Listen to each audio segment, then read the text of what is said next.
Hey, I am back with a bit of what's in the news.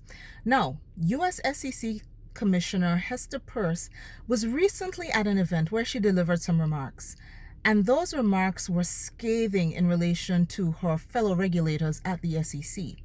You see, for a number of years, the leadership at the SEC has been telling the fintech community to come in and talk to us, but then there's been a lot of following the come in and talk to us with enforcement actions that are definitely disproportionate or ill-placed, legal battles where judges have been finding the SEC to be arbitrary and capricious with their application of the law, and other bad behavior. And in her remarks, Commissioner Peirce basically set out that there needs to be a change.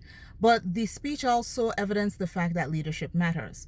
Now, if you've been following the space, you would know that for quite a while, she has been referred to as Crypto Mom, a regulator with open views, very design thinking approach to regulation, to try and figure out how things fit in relation to the new ecosystem that we find ourselves in.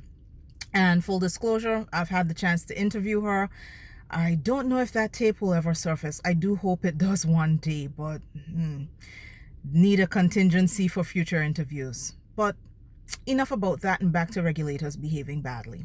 Now, fintech is a dynamic space, and there's a lot of threats that do exist in the space. Remember that criminals are often early adopters of new technology. But with that said, are we going to just leave the industry to fend for itself and not regulate and not engage with those that actually want to be straightforward and honest with us? To the regulators around the world, listen to Commissioner Peirce. She set the tone for some of the things that we need to consider. It's definitely a lot to consider. And I'll be back tomorrow with more content.